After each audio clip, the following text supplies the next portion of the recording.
Some of the biggest things that I've learned and the coolest things that I've done have come after I've said yes, even when I don't feel ready. Hi, I'm Megan, and welcome back to Moments That Matter.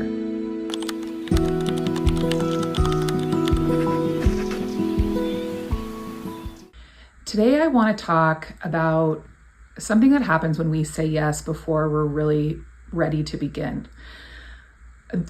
This video is actually kind of a good example because I didn't really have a good place to film today. The lighting in here is kind of terrible, but I just felt like I needed to do it. And so I just said yes. I don't feel completely ready. I don't feel like very prepared.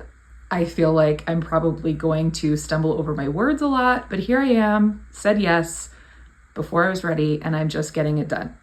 This is a lesson that coaching has taught me in my experience coaching lacrosse, but it's really something that I can apply to anything in my life. And I have applied to very many things in my life. The truth is, we don't have to be all the way ready to get started with whatever it is that we're wanting to do. In fact, some of the most important growth happens after you begin.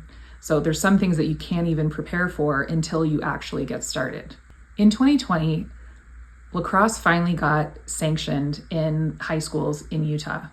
I hadn't coached in a really long time. I coached back when I was in college and hadn't coached for about 15 years, thought I really wasn't going to do it again. But when it became high school sanctioned in 2020, the opportunity presented itself for me to become head coach at the high school that my kids go to. So I took it. A lot went into recruiting and preparing girls for the season, teaching them the game, training them, practices. There was a lot of work that was put into starting that program. And then the spring season came and everything got canceled because of COVID. It was really devastating for a lot of people for a lot of reasons. But if we're just talking about this one little corner of the world with our lacrosse program, it got canceled. And I was so worried that all of the work we had put in to building this team would be for nothing. How was I going to get these girls to come back the next year? We hadn't even gotten to the fun part yet. I couldn't even show them why this is a sport that they should invest in and choose to play. So this season was canceled. It was such a bummer. But by the time summer came around and things were starting to open up again, I just kept thinking about that team or my team, and I just wanted to figure out a way to get some games in for them. And there was nothing available. Lacrosse was still pretty new in Utah County. All of the high school programs were brand new. And there weren't any off-season leagues or training programs. There wasn't a summer league. There weren't really any local club teams. There really weren't any options. Unless you wanted to travel far and pay a lot of money, which we weren't there yet.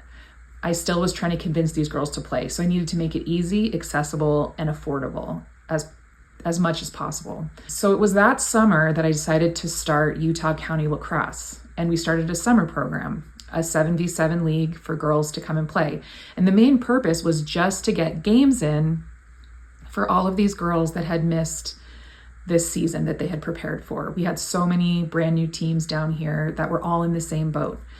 And I didn't really know what I was doing. I had never done something like this before. I had never started a company, an organization. I had never run a league. I'd never done anything like this. But the need was there, so I started a summer league.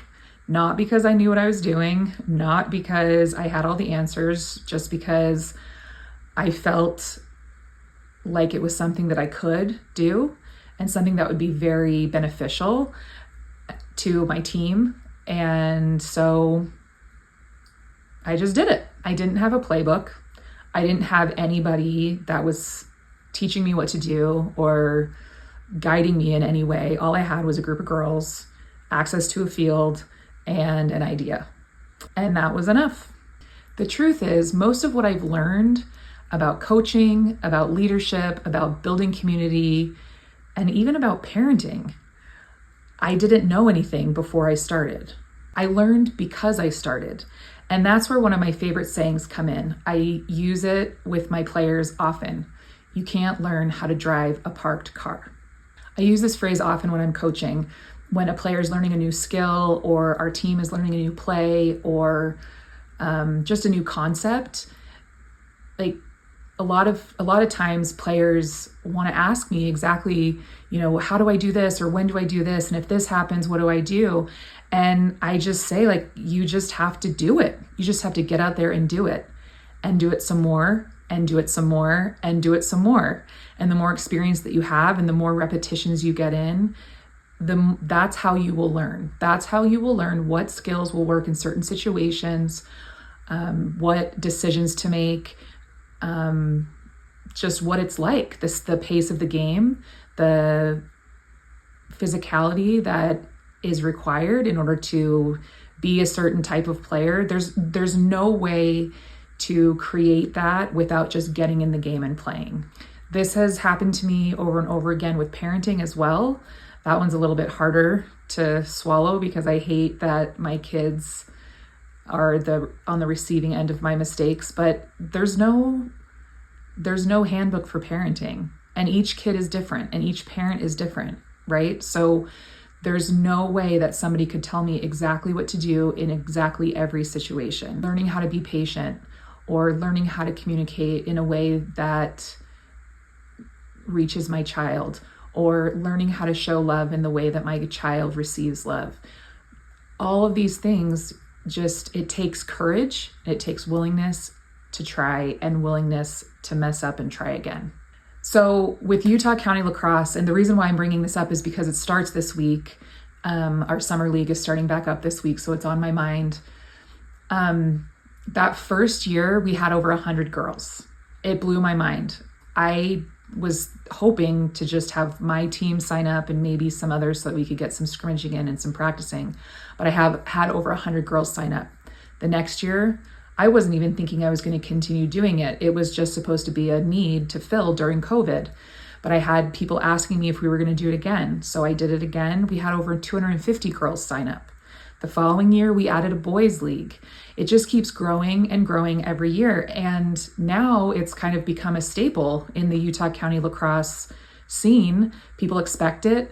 Girls are asking me about registration before this spring season has even closed. Imagine what would have happened if I didn't just jump in, right?